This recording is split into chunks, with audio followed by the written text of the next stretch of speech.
It wasn't the day my parents threw me out of the house that destroyed me. It was what my father whispered before he closed the door. He looked me straight in the eyes and said, "If you ever tell anyone what you saw in that building, you'll wish we had never been your parents." Then he locked the door. I never saw my family again. At least not until 7 years later when the company they sacrificed me for collapsed on live television. By then, I wasn't the frightened 19-year-old they had abandoned. I was the one person who could expose everything. Growing up, I always believed my father was an honest man.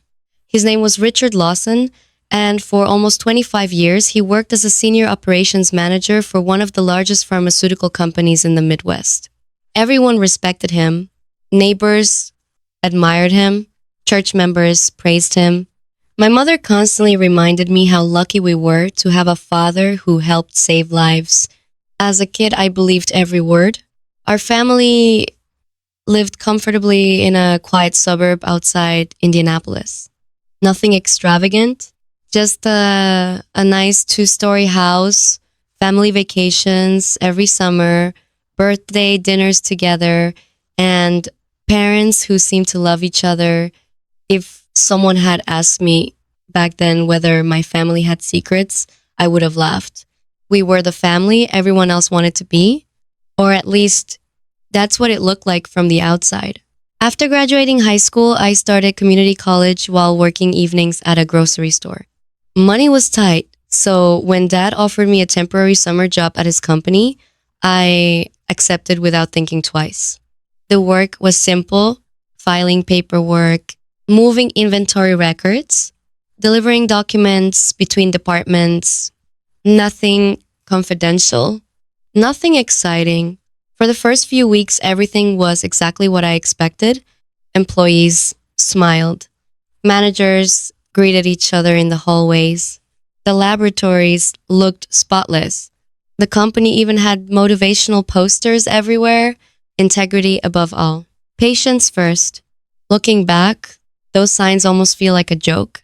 One Friday afternoon, my supervisor asked me to deliver several folders to the research division.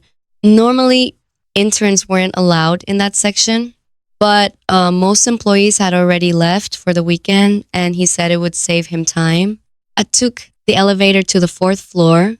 The hallway was strangely quiet, almost too quiet.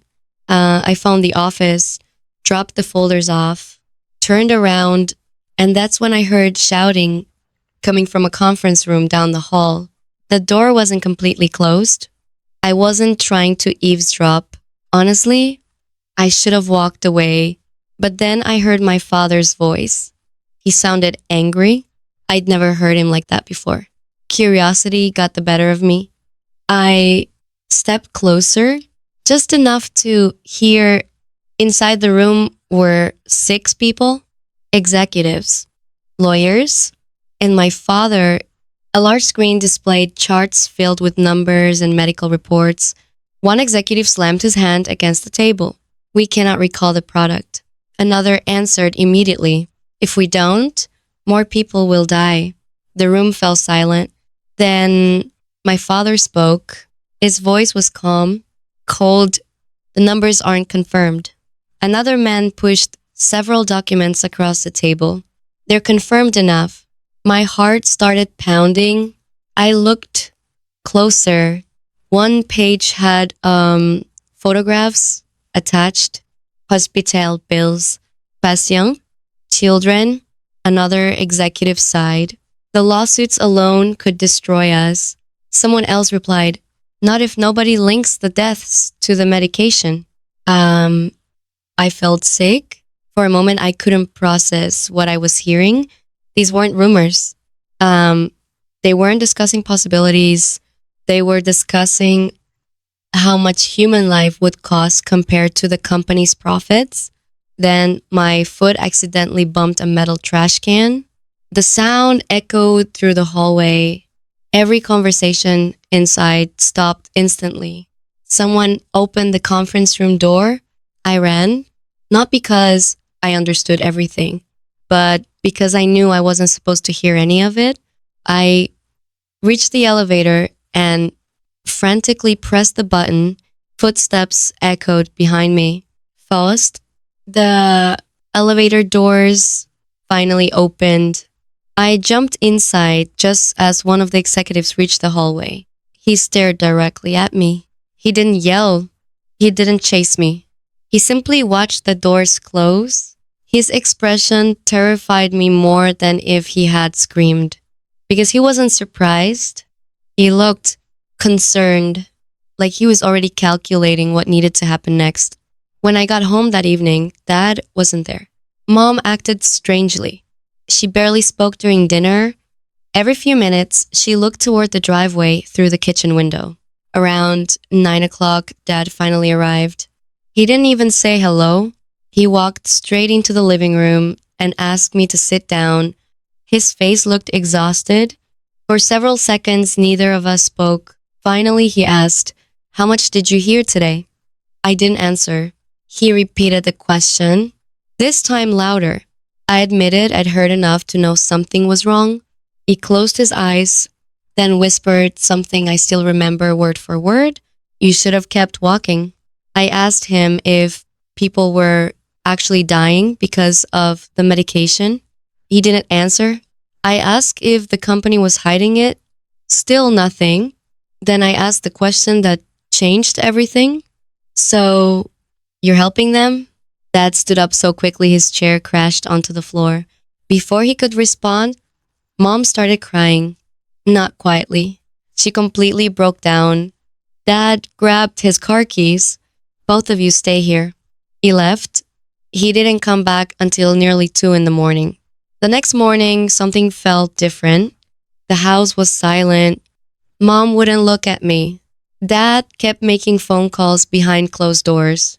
By Sunday afternoon, 2 black SUVs pulled into our driveway. 4 people wearing expensive suits walked into our house without knocking. They stayed inside for almost 3 hours. I listened from upstairs but couldn't hear much. Only fragments, confidentiality, high liability, containment, then the boy. When the front door finally closed behind them, Dad came upstairs. His eyes were bloodshot. He sat on the edge of my bed. For the first time in my life, he looked afraid. He said there had been a misunderstanding at work. He told me I needed to forget everything I'd heard. I asked him one simple question. If innocent people are dying, shouldn't someone tell the police? His face changed instantly, not to sadness, to anger, real anger.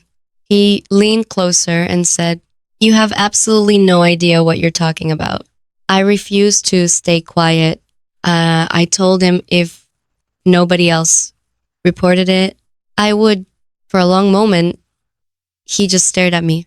Then he quietly stood up, walked toward my bedroom door, and said something that made my stomach drop. "If you do that, you won't be my son anymore." I thought he was bluffing.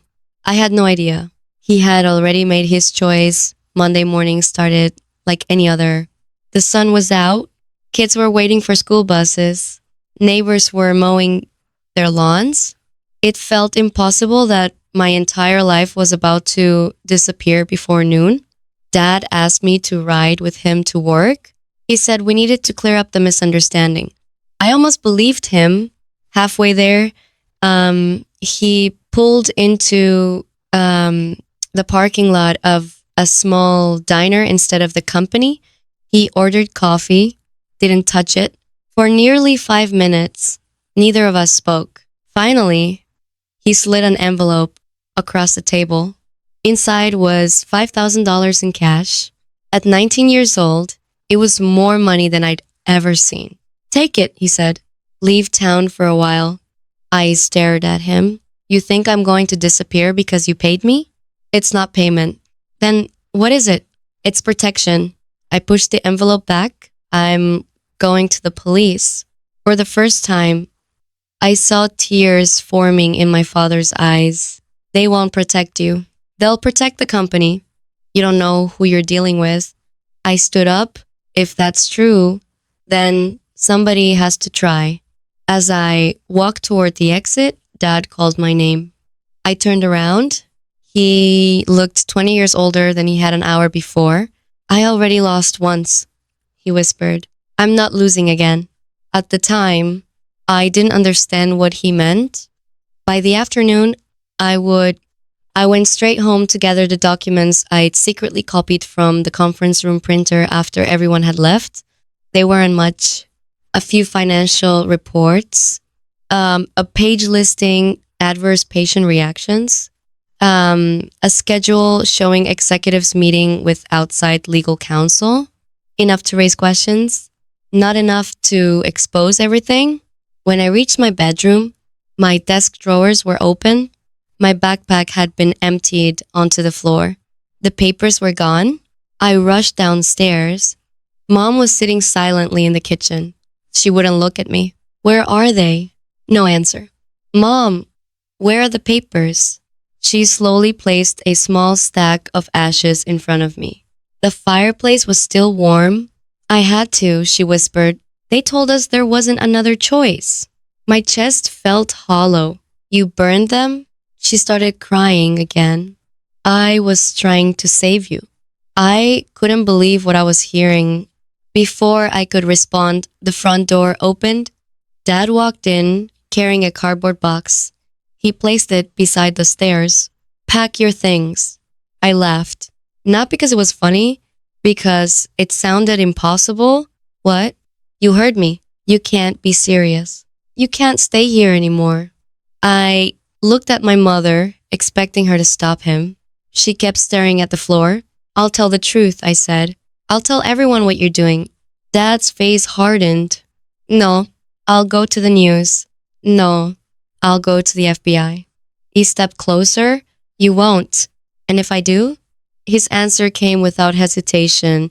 Then we'll tell everyone you stole confidential company documents and tried to sell them. I froze. He continued, the company has security footage of you entering restricted areas. They have lawyers. They have witnesses. They have resources you can't even imagine. No one will believe you. And when they're finished, you'll spend years trying to prove you're innocent. It sounded insane until I realized he wasn't threatening me. He was repeating someone else's plan. Someone had already thought this through. Every step, every possibility. I packed a duffel bag in complete silence. A few clothes, my laptop, some family photos. When I carried the bag downstairs, Mom finally stood up for one hopeful second. I thought she was going to stop me. Instead, she handed me my house key. Leave it. That hurt more than anything Dad had said. I placed the key on the kitchen table. Dad opened the front door. Neither of them hugged me. Neither of them apologized. As I stepped onto the porch, Dad spoke without looking at me. If anyone asks, tell them you chose to leave. The door closed behind me. The lock clicked, and just like that, 19 years of family were over. I slept in my car for nearly 2 weeks. Friends let me crash on couches whenever they could. Most people assumed I'd had some kind of argument with my parents. I let them believe it. Who would believe the truth? A month later, I tried reporting what I'd overheard, exactly like Dad predicted. No one took me seriously. Without documents, without recordings, without proof. It was just the word of an angry teenager against $1 billion corporation. The company denied everything. Their lawyers even contacted me with a formal letter accusing me of attempting to damage their reputation. After that, no employer wanted to hire me. Background checks suddenly became complicated. Interviews that had gone well ended without explanation. Job offers disappeared overnight. At first, I thought it was bad luck. Then, one evening, an old supervisor from the grocery store called me. His voice was nervous. You didn't hear this from me. Hear what? I got a call From who? I don't know. They asked if you'd applied here again. What did they say? A long silence followed. Then he quietly answered. They told us hiring you would create legal complications. The line went dead. I sat there staring at my phone. For the first time, I truly understood what my father had meant. This wasn't just about being disowned. Someone was making sure I couldn't rebuild my life. Months turning to years. I worked construction under temporary contracts, delivered packages, cleaned warehouses at night, anything that didn't require a detailed background review. Eventually, I stopped trying to clear my name. I focused on surviving. Then, 7 years later, everything changed because of a phone call from someone I had never met. The woman on the other end didn't introduce herself. She simply asked one question. Are you the son of Richard Lawson? Every instinct told me to hang up. Instead, I answered, who's asking? She took a slow breath and said something that made my blood run cold. I think your father has been trying to tell the truth, and I have something that belongs to you. For several seconds, I couldn't speak. I had spent 7 years trying to forget my family. Now, a complete stranger was telling me my father had been trying to tell the truth. It didn't make sense. My father threw me out, I finally said. He chose that company over his own son. The woman didn't argue. She simply replied, I know why you believe that, but people do desperate things when they think they're protecting someone. I almost hung up. Then she said something only 3 people in the world should have known. The conference room on the 4th floor had 6 people. My grip tightened around the phone. Who are you? My name is Evelyn Carter. I worked in the legal department. I resigned 3 weeks ago because I couldn't live with what we did. My heart started racing. She asked to meet somewhere public, a small cafe nearly 50 miles away. I spent the entire drive convinced it was a trap. When I arrived, Evelyn was already there. She looked exhausted, like someone who hadn't slept in days. Without saying a word, she slid a small flash drive across the table. I've been waiting a long time to give this to someone. What is it? Insurance. For years, employees collected evidence, not because they were brave, but because they knew one day the company would betray them too. I stared at the tiny flash drive. It looked ordinary, but my hands felt heavy picking it up. Why me? Because your father asked for it. I looked up so quickly, I nearly knocked over my coffee. What? Evelyn nodded. The week after you disappeared, your father secretly started copying internal records. I laughed bitterly. No, you're lying. He was the one who threw me out. He destroyed my life. He destroyed his own life too. I wanted to believe she was wrong. I needed her to be wrong because if she wasn't, then I'd spent 7 years hating a man who might have been fighting for me the entire time. Evelyn explained everything. The executives had given my father an impossible choice. Either convince his son to disappear quietly, or the company would frame both of us. They had already prepared false evidence, security footage, forged financial records, fake emails suggesting I'd attempted to sell confidential research overseas. If I had gone to the police that week, I would have been arrested before I finished giving my statement. So he sacrificed me? I asked.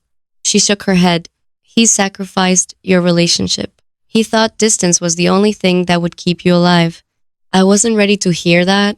Maybe I never would be. Why didn't he contact me? He tried.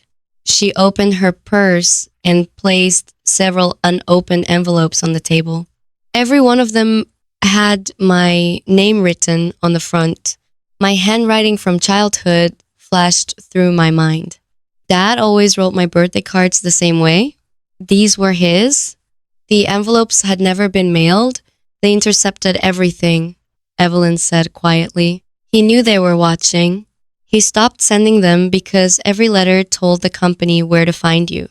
I opened the first envelope. The paper had yellowed with age. The date read, 9 months after I left home. Inside, my father had written only one sentence. If you're reading this, then I finally found a way to keep them from watching. My vision blurred. There were dozens of letters, one for every year. Birthdays, Christmas, the anniversary of the day I left. He had written to me, even though he knew I'd probably never receive them. Then I noticed something else. Each letter ended with the exact same words. I'm still working on it. Working on what? Evelyn answered before I even asked. The evidence. She explained that my father had spent years secretly documenting internal emails, altered research reports, executive recordings, and financial transfers. Every time the company covered up another death, he copied more files. Every time they bribed another official, he saved another document. He knew they were watching him constantly. So instead of keeping everything in one place, he hid pieces of the evidence in different locations across 3 states. He said if they ever caught him, Evelyn whispered, they'd never find everything. I leaned back in my chair. Nothing about my father made sense anymore. The man I remembered had slammed the door in my face. The man Evelyn described had spent 7 years risking his life. There has to be a catch, I said. There is. She hesitated.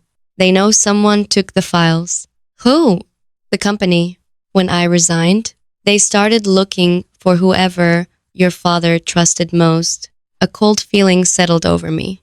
My father trusted me. She nodded, which means before she could finish, the cafe windows exploded inward. Glass flew across the room. People screamed. Outside, a black SUV had jumped the curb. Its engine roared as masked men climbed out. One of them pointed directly at me and shouted, "He's got the drive."